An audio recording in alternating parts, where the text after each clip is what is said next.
morning, my friends. You're going to hear in the background Melanie Miller printing, printing. And I said to Marie-Pierre, she is here with us, but she can't talk. She has no more voice. So Melanie Miller is going to do her part. So Melanie, I said to Marie-Pierre, you're like me. You like printing your material. Me too. But now you're going, whoa, there's a lot of sheets. Welcome to the podcast of Millionaires, the Diamonds. Just by the way, Melanie, yesterday was so amazing with Mel Robbins. She talked about, let me, let them. That's the book we're doing yesterday. But just a fun fact. She says, have you ever been in an airplane and somebody's coughing behind you? And when you take a look, they're not putting their hands over their mouth. And how it begins to irritate you. You start looking at them crooked eye. You're like this, like hoping they'll get the message, And she goes on and on about examples like that. And then she says, what's so important at this level, and you'll understand why I'm opening with this, is you got to get to the level in your personal development when you're going to be able to say, hey, let them breathe in and now let me. And those are magical words, right? But for that to happen, it's to understand that we can't just be reading or listening to motivational stuff, because it won't work. It won't get us to that level of personal development where we're actually able to say, let them, let me. You can't be listening to like a nice inspirational video. You get your, is it oxytocin? What is it called? Going because you start crying, or serotonin, or whatever it is. It's good, but it won't get you to that level of incredible personal development of let them, let me. And this is what this podcast is really about. It's a transformational podcast, and is always understanding that the solution is 6 inches in front of the mirror. So she says, you have to say, let them cough without putting their hand on their face. Breathe in and let me put my mask on. Never allowing yourself to be victim of other people's behavior. And one of the ones that really, really gets me under my skin, maybe still sometimes today, is Costco, where I'm in a rush and you got all these people that have nothing else to do. And they're just, flopping around Costco, trying out every food. And now my primitive brain goes, the amygdala, I'm finally in the word, goes, you idiot, why didn't you eat at home? Why are you tasting this? Like, let them, Maria, let them. Let me avoid. If you see, Maria, there's a kiosk for food sampling. Just don't go there. Go in by the other way. Anyway, so this is what this podcast is about. So today we're going to take you into some real life stories, because we are in the book of Think and Grow Rich. And honestly, Melanie Miller, I dove in deeper and deeper yesterday, even after we prepared it. Especially that I was doing a monthly review with Pauline and Claudio. And then I did a coaching / meet and greet with Isabelle Boivin. Okay. Mm-hmm. And I'm going to tell you today's subject, which is the attribute of leadership number 8, sympathy and understanding, is an art. It really is an art. Like, guys, you have to understand, it will take us 10,000 hours before getting this. Okay. And the art is this, where you're understanding the person's challenges. Okay. Like Marie-Pierre this morning with her throat. I understand it. I might not look sympathetical. I don't care, but I do understand it. But we're able still to do the podcast while she's behind the scenes and Marie-Pierre delivers her thing. This is what this segment is about. It's about understanding, but yet advancing, and not throwing a whole tree in front of your moving train. Okay. It's understanding and still advancing. So when you're meeting with people, your husband, your kids, whatever, is understanding, making sure they understand that you understand, but how we're going to move forward. At the end of the day, Melanie, this is what really it's about. So yesterday was a classic example because we read it before, Melanie, and then I did the monthly review, and I met with Isabelle, and I said, oh my God, this was taught to me, number 8, by Amy Schmaltz. She always said to me, You need to understand really what is going on here, the debt, whatever, the fights with the husband, whatever.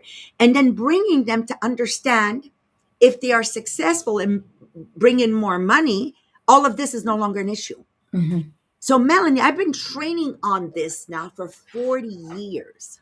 40 years. And this is why, Melanie, that I'm going to meet with somebody like Melanie Gingras.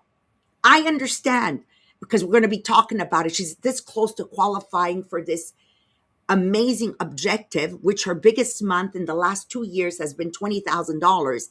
And she's already over 50, just by the way. Because I understand the situation, but I also understand why Melanie could do it. Gingras. Do you understand me, guys? I understand Marie-France, but I also understand why she. And this little link is what I'm hoping you'll intentionally want to work with to bring everyone that touches you to the next level on their life. But you starts by being sympathetic. It starts by you really understanding what's going on the other side. And honestly, this is where I will always rise to the occasion. This is what I love most doing. I mean, I could do this for 100 hours a week. Literally, okay? So this is where we're going to take you. Melanie's going to break it down into the science because there is a science behind this. Where they feel understood, there's a science behind it. Where it creates trust, there's a science behind it. She's going to explain it. And then she's simply going to continue with Marie-Pierre's part, which is all about understanding that the person that can take care of this is 6 inches in front of the mirror. Okay. You need to be decisive as an individual to say, I'm going to bring this to a whole other level. So please share the podcast. Please share the podcast with everybody you know that think they understand, but don't understand. Okay. Share this with everybody you know that is struggling as a leader because they understand but don't know how to bring their people to the next level. Example, Melanie, if I'm just going to take a moment here because Sherry's on the podcast. Remember Sherry when she was going through those hard times with her ex-husband? Remember? It was understanding, but you were able, regardless of the hardships, to bring her to be the woman she is today, where she rallied up enough courage to let go of what was unacceptable, rebuild herself. She's now happily married and extremely successful and one of the prime examples in our company. Melanie, that was your doing. Without you understanding and yet pushing her to where she could go, that would never have happened. So it's so powerful. And I'm not quite sure if we're all going to get it in one segment. I mean, I could do hours of training on this just through examples. It's just amazing. So, Melanie, I'm going to dive in right away with the leader who understands before they lead will truly transform everything. So, have you ever been corrected? But instead of feeling small, you felt stronger. Have you ever had someone tell you the truth? Hey, Melanie, the truth. You need a psychologist or therapist, the truth. But yet you didn't feel judged. You felt that somehow, even if in the moment it was hard, you felt that there was something more extraordinary that was going to happen. And have you ever experienced the opposite, where someone talks to you, but they don't see you? And then you feel pressured, you feel awful, you feel you're in the wrong. And I know as I'm saying this, many of us have all been through this. Same message, completely different impact. So I need you to understand that today's segment is really about unfolding reality, but with love. Because if I tell somebody in words like, you're not doing what you're supposed to be doing, but it's not done with love and with a solution oriented, we're saying the same thing. One will fail, the other one will rise to the expectations. And again, let Melanie Gingras be an example in our company right now that went from zero to hero. Let Marie-France to be an example of this that went zero to hero. Sherry Novak, zero to hero. And like I'm telling you, it's just an incredible podcast today for those that really want to elevate their leadership. It's about how people feel in your presence, no matter the truth you will say. Okay, how they feel in your presence. And this is why I'm very strong in be having you close to me, so I can hug you. You can see my eyes, you can see my sincerity, that even if I'm harsh, even if I'm hard, it's really about getting you to living your best life. And sometimes through this camera, it just doesn't come across, right? So sometimes you just got to get together with a nice breakfast or lunch in a restaurant around the table. It just elevates to a whole other level. Okay, so let me tell you a story. I had a leader, incredible woman, strong, capable, determined, and suddenly her numbers started dropping. Now, most people will look at that and say, oh, she's not focused, she's not working, she's not hungry enough. But I asked myself one question: what is really going on? And this is what I've done lately with Mélanie Gingras, Emmanuel in Marie-France team, Marie-France herself.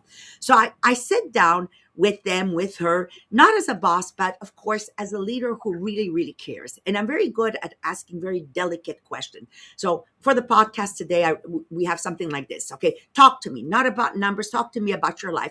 And we have a system, like how do you feel about this? How is this going? Like, to get you started. And what actually came out of it had nothing to do with the Tupperware business. She was exhausted, overwhelmed at home. She was carrying things in silence, which I got to find out because we spend time with them. Remember, time is how we spell love, right? So when people say to me, how do you spell love? I say Time, right? Spending time. And she was trying to be strong for everyone. Her problem was not sale. Her problem was weight. Now imagine if I had said something like work harder, I would have crushed her. Instead, we did something very different. We simplified the process to success. We reduced the pressure. We built a plan to fit her reality. And slowly her confidence came back. Her energy came back. Her results came back. Not because I pushed Marie-France, but because I understood. A weak leader reacts to behavior. A strong leader understands the cause behind the behavior. Maybe, Marie-Pierre, if you can close Melanie Miller's microphone, because I hear the paper shuffling in the pot. Maybe I can close it. Hang on a second. Let me see. No, I can't. Sorry, guys. Okay. I can't close it. Okay. Anyways, Melanie, stop shuffling papers. Okay. Okay. Okay. So let me give you a few examples. A new recruit joins, excited, motivated. Day one, she's there. Day two, she's there. Day three, she disappeared. Now, what do most people say? Oh, she's not serious enough. Oh, she doesn't want it. But I don't believe that, because people don't quit. They disconnect. If you're leaning in and writing down something, people don't quit. They disconnect. So instead of labeling her, I'm the type of person I reach out. I love doing meet and greets for that reason. I say to myself, if she bought a membership, it is my responsibility as a recruiter or upline recruiter. Upline recruiters never tell me my consultant doesn't want me to reach her people. It's just convenient for you. Whether or not you want me to reach her people, I don't care. I still reach them. Marie-France is not a level one to me. I still reach for her. I don't care who she's under. You understand, guys? I take my position extremely seriously, right? So what I do instead is I understand people don't quit, they disconnect. So instead of labeling her, I love to reach out with no pressure. Just this: hey, I want to understand what made you slow down. What is going on? Okay. And then from there, I understand what truly is going on. And only when I seek to truly understand, Stephen Covey, seek first to understand, then to be understood. Now I can figure out her next step. And it's got to be one little thing at a time. So people don't need more pressure. They need better guidance, better guidance. And it's not because I met with Marie-France once that it's over. No, it's consistently. Even if I did the monthly review once a month, even if I did the coachings, once with Emmanuel, once with Natalie, her key players, in between one coaching and the next, in between one monthly review and another, there's still communication. It is so important. So I need to be very clear, because this is where many leaders absolutely get it wrong. Sympathy does not mean excuses. Understanding does not mean lowering my standards. I didn't quite know how to bring it to you guys. This is so important. I will understand you, but I will not leave you where you are. I do understand Marie-Pierre is sick. I do understand she can't do the last part. She has to save her voice. She needs to go see the doctor and then get back to business, right? It's just the way life is. Oh, Marie, you're so harsh. No, guys, I'm not harsh. This is the problem with today's society. Entitled people. We make them believe they're special. And because they think they're special, they can lower their standards and still get away with. No, no, no. Listen to me, guys. This is not what life is about. We want our kids to be successful. I understand you're going through a tough time, but with love, with a lot of connection, how we're going to get to the next level. Because if I'm not that kind of a mom, if I'm not that kind of a wife, if I'm not that kind of a leader, that kind of a sister, that kind of a sister-in-law, we won't progress. We will regress. So we adapt. I will adapt the plan. I will never remove the goal. Actually, I'm very good at putting it higher. In the case of Melanie Gingras, it was no longer about making her numbers. I told her, you got to qualify for the wow growth. So we went from 13,000 to 50 some thousand. And it's amazing when you believe in your people, how they will rise to the expectation. Okay. We are building people, and people don't come to us perfectly. Okay. They come with bills. They come with fear. They come with low self-esteem. They come with low confidence. They come with doubt. They come with lack of dreams. They come with kids. They come with troubled kids. They come with pressure. You have to see what this world is really all about. But if we understand a person, we can change their numbers.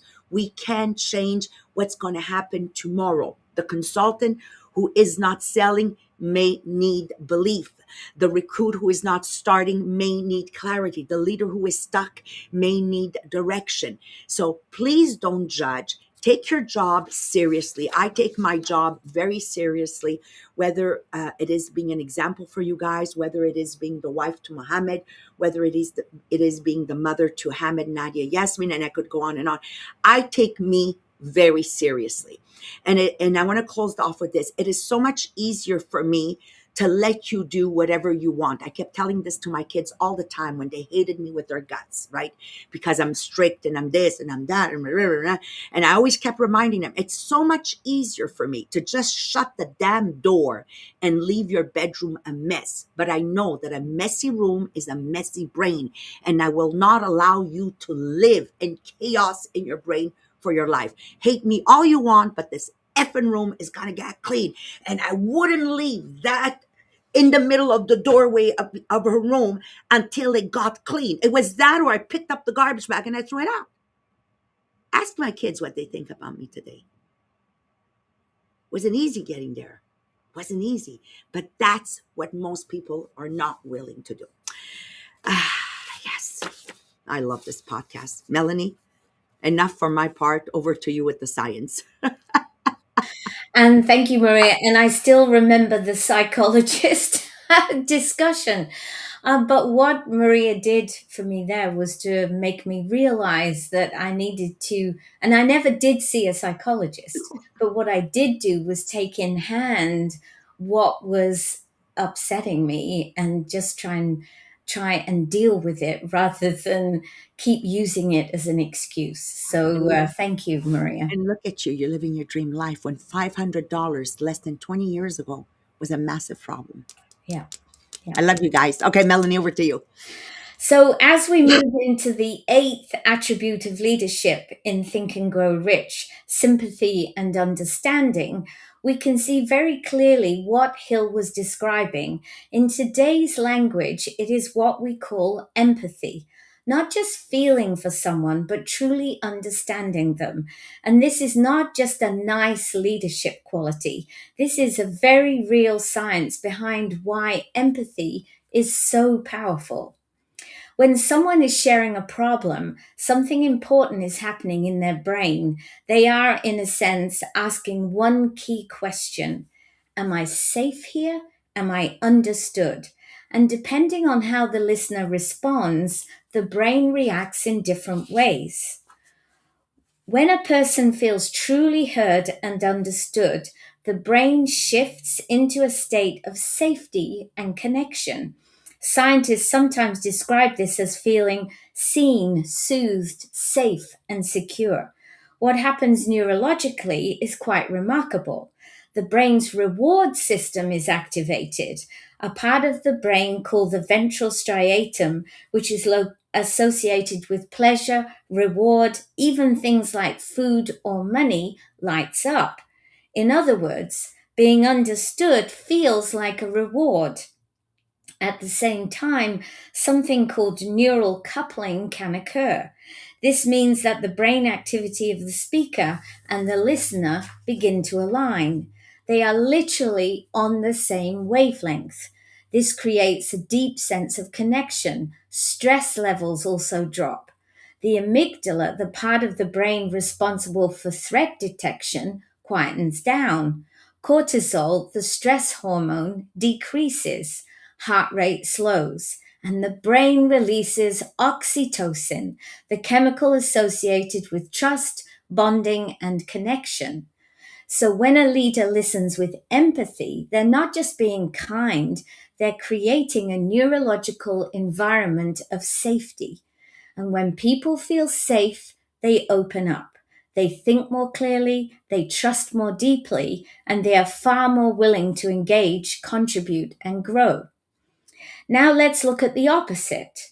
When someone feels misunderstood, ignored, or dismissed, the brain reacts very differently. It treats the situation like a threat. The amygdala activates. The body can go into a fight, flight, or freeze response. People may feel anxious, frustrated, or even shut down completely. Interestingly, the brain processes this kind of social rejection in a way that is very similar to physical pain. Regions associated with discomfort and distress become active. Cortisol levels rise, stress increases, and instead of feeling connected, the person begins to feel isolated. They may begin to overthink. Why don't they understand me? Did I say something wrong? Do I even matter here? And in that state, communication breaks down, trust disappears, engagement drops. This is why empathy is not optional for a leader, it is essential. A leader who listens with understanding reduces fear. A leader who takes time to understand creates trust. A leader who shows genuine interest allows people to feel valued. And when people feel valued, they give more, they share more, they contribute more, they grow more. There is also something called mirror neurons, special cells in the brain that help us feel what others are feeling. When a leader is calm, attentive, and engaged, the other person begins to mirror that state. But when a leader is distracted, impatient, or dismissive, that too is mirrored. So empathy is not just heard, it is felt. There is a theory in neuroscience called social baseline theory, which suggests that the brain expects connection. When we feel supported, the brain actually uses less energy. Problems feel more manageable, challenges feel less overwhelming. But when we feel alone or misunderstood, the brain sees the world as more threatening. Everything feels harder, everything feels heavier. So, a leader who creates understanding is not just improving relationships, they are actually making it easier for their team to think, perform, and succeed. So, when Hill talks about sympathy and understanding, he's not describing weakness, he's describing strength. The strength to listen, the strength to care, the strength to make another person feel safe enough to be honest. Because at the end of the day, people do not give their best to leaders who are simply intelligent. They give their best to leaders who make them feel understood. And that is the true power of empathy. So before we start looking in the mirror at ourselves, let's make sure that we truly understand what we're talking about. When people hear sympathy and understanding, they often think, I need to be nice all the time. I need to agree with everyone. I need to lower my expectations. But that is not it. Sympathy is not softness. Understanding is not weakness. Sympathy is awareness, understanding is intelligence. It's the ability to see behind the person's behavior, the story behind the result, the problem behind the performance. And this is critical because if you don't understand the real problem, you will always give the wrong solution. And that's exactly what Maria shows us. The leader who sees deeper leads higher. So most leaders believe that they're understanding, but under pressure, something else always shows up. When someone is not performing, when someone disappears, when someone disappoints you, sometimes you don't respond with your values, you respond with instinct. And your instinct is usually one of three things: judgment, protection, or understanding. So, what we're going to do now is discover by looking in the mirror at ourselves. So let's consider these questions. You need to answer A, B, or C. One of your team members hasn't done anything this week. You feel the pressure rising. What is your first reaction? And remember, you need to be honest here. This is not about what you want to be. This is about who you are in this moment so you can work on that person. A, why are they not doing what they're supposed to do? B, it's okay, maybe they're just not ready now. Or C, what could be going on behind this and how do I help them move?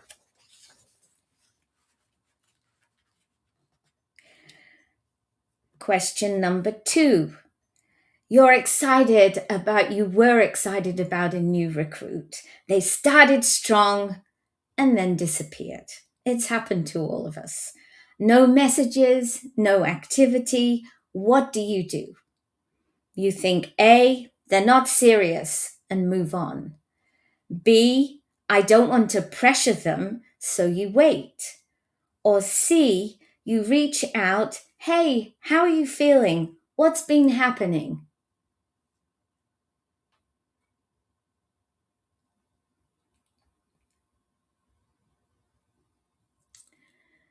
Question number 3.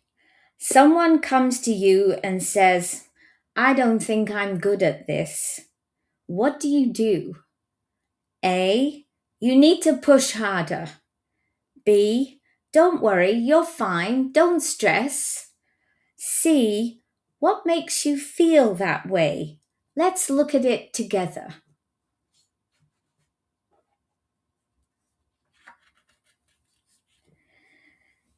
Question number 4. A team member tells you, I didn't have time this week.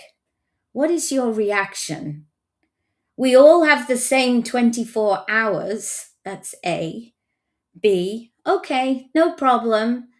That's B. And C. What specifically took your time? Let's break it down. Okay, so have a look at your answers and let's have an analysis. So if you had mostly A's, you lead fast, but it's shallow. You react quickly, focus on results, move into correction immediately. But what happens to people on the other side is they feel judged, misunderstood, and pressure. Your blind spot, you are solving what you see, but not what is real. So you need to slow down your reaction, replace judgment with curiosity, and ask before you advise. B is leading with sympathy, but too much, not enough leadership. You feel deeply, but you don't always lead clearly. So you listen, care, and support, but you absorb too much, avoid discomfort, and lower the standard. And what happens? People feel comforted, but not challenged, understood, but not growing. You confuse helping with protecting. So you need to keep your empathy, but reintroduce direction and lead with them, not for them. mostly C's, you lead with both heart and clarity. You listen deeply, understand the route, guide forward, and maintain standards. And person listening to you feels safe, understood, challenged, and supported, which creates trust, growth, and performance. Your strength is that you don't choose between people and results, you elevate both. So, next thing for you to do is to become faster at recognizing patterns. So, we can all help, and these are the things we should do. Number one, pause before you react. Number two, ask one better question. Number three, listen without interrupting. Number four, separate the person from the problem. And number five, keep the standard always. Understanding does not mean lowering expectations. Number six, follow up with intention. And the final thing to remember, people don't need a leader that just pushes them, and they don't need a leader that just comforts them. They need a leader who says, I understand you deeply enough to help you rise. Because true leadership is not about seeing performance, it's about seeing the person behind it. And with that, we leave you for today. We'll be back tomorrow with number 9. Bye for now.